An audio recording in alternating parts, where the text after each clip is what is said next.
Angelo Bruno, ces expéditions punitives, en fait, c'est tous les jours que vous les vivez. Bien sûr. Alors, tout d'abord, je souhaite un prompt rétablissement à mes Là, c'est collègues. documenté, mais c'est tous les jours, Ouais. en fait. Tous les jours et de plus en plus fréquemment. C'est insupportable. Ces images elles me donnent envie de vomir, tout simplement. Et c'est complètement gratuit, c'est identifié, c'est la République qui est attaquée. Il ne faut pas l'oublier, on est là pour représenter la République, qu'on soit en tenue ou en repos. C'est la République qu'on attaque et c'est inadmissible. Et à un moment donné, il faudra quand même prendre les mesures qui vont avec, c'est-à-dire des peines qui sont à la hauteur des crimes qui sont commis. Et encore une fois, le statut de policier, il est souvent mis en avant quand nos collègues ils sont mis à défaut. Ben moi, je veux que ce statut de policier soit pris aussi quand ils sont victimes, il soit mis en avant quand il est victime, parce que le code de procédure pénale, il est clair, c'est un critère aggravant. Voilà, c'est un critère aggravant et je voudrais qu'aujourd'hui, la justice, elle applique ce que prévoit le code de procédure pénale. Alors, il y a effectivement quelque chose qui est très concernant, c'est le fait que ça aurait pu arriver, parce qu'ils se rendaient dans un restaurant, il aurait pu avoir leur famille, leur compagne, leurs enfants, que sais-je. Souvent, leurs noms sont exposés, affichés dans des halls d'immeubles, donc ils sont complètement jetés en pâture. On a beaucoup parlé du fait qu'il y avait souvent des procédures d'éloignement. On fait en sorte de ne pas habiter trop près de son travail. Visiblement, ça ne suffit plus aujourd'hui. Non, il faut des sanctions, encore une fois, à la hauteur du crime commis. On a des collègues qui aujourd'hui qu'on est obligé des collègues sur la plaque parisienne parce qu'ils font leur boulot. Ils sont identifiés, on est obligé de les muter parce que leur vie, leur famille sont en danger. Ils connaissent le domicile. Donc c'est aussi c'est tout ce qui en découle derrière.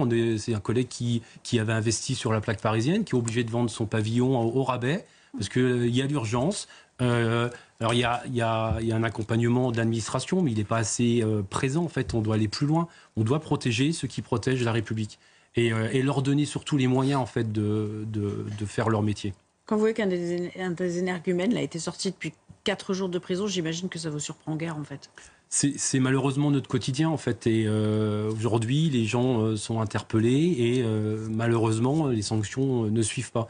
Et encore une fois, sur ce genre d'agression, sur un policier, alors, sans minimiser l'agression en général, mais on est le dernier rempart. On le montre, on va encore le montrer jeudi sur les manifestations. Les violences, elles sont gratuites, de plus en plus violentes, et on est le dernier rempart. Donc à un moment donné, les politiques, le gouvernement doit prendre ça en compte. Il faut arrêter de faire semblant. Comment on en vient à bout? Parce qu'à chaque fois, c'est comme un scénario un peu fataliste qui se répète. Vous avez déjà presque le scénario de la journée en tête, avec les accusations qui vont vous cibler derrière? Oui, bien sûr. En fait, l'actualité de cette semaine, au final, ça démontre le quotidien de notre policier aujourd'hui. C'est-à-dire insécurité pour lui dès qu'il sort et dès qu'il est dehors. Et dès qu'il est au travail, c'est des événements à répétition, des rappels constants, plus de vie privée. Et malheureusement, quand il est dans sa vie privée, maintenant, il se fait agresser. La solution, on l'a. La solution, on l'a démontré. La police est en capacité, quand on lui donne les moyens, de faire respecter l'ordre. La solution, c'est les Jeux Olympiques de 2024. C'est des effectifs. On réglera le problème avec un grand nombre d'apports d'effectifs dans la police nationale. Quand il y aura les effectifs, on sera sur le terrain et on fera ce qu'on sait faire, le maintien de l'ordre et régler toutes ces problématiques. Voilà, encore faut-il se donner les moyens. Aujourd'hui, la police, elle manque d'effectifs. Vous étiez à peu près 40 000 la dernière fois. Je parle de la police. Oui. La gendarmerie était un chiffre à peu près équivalent.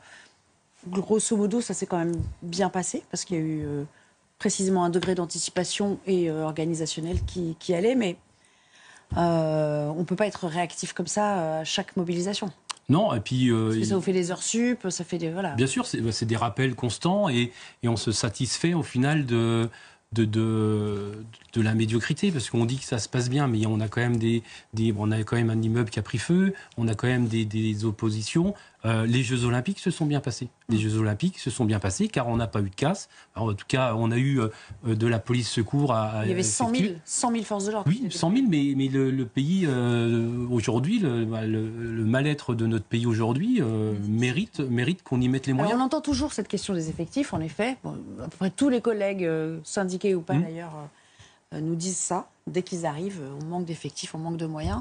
À combien vous estimez aujourd'hui nécessaire, vraiment qu'on parle concret, là, pour ceux qui nous regardent, le nombre de recrutements humains, en termes humains déjà pour commencer? En fait, il faudrait faire une vraie Faudrait analyse. doubler, faudrait tripler? Il faut faire l'analyse avec les réels départs, parce que bien souvent on annonce des chiffres sur des commissariats en province où on pourrait se satisfaire d'une 50aine de collègues, sauf que bien sûr on a des départs d'une quarantaine, donc au final l'apport il est... alors le chiffre exact, il faut mieux répartir en fonction des besoins. Il faut mieux répartir. Et là, en tout cas, la plaque parisienne aujourd'hui qui est une grosse demande en fait d'effectifs, atteint des chiffres qu'on n'a jamais connus, en fait, des chiffres bas qu'on n'a jamais connus. Et pour le coup, les 30 000 fonctionnaires de police qui sont sur la zone Île-de-France aujourd'hui ne sont clairement pas suffisants.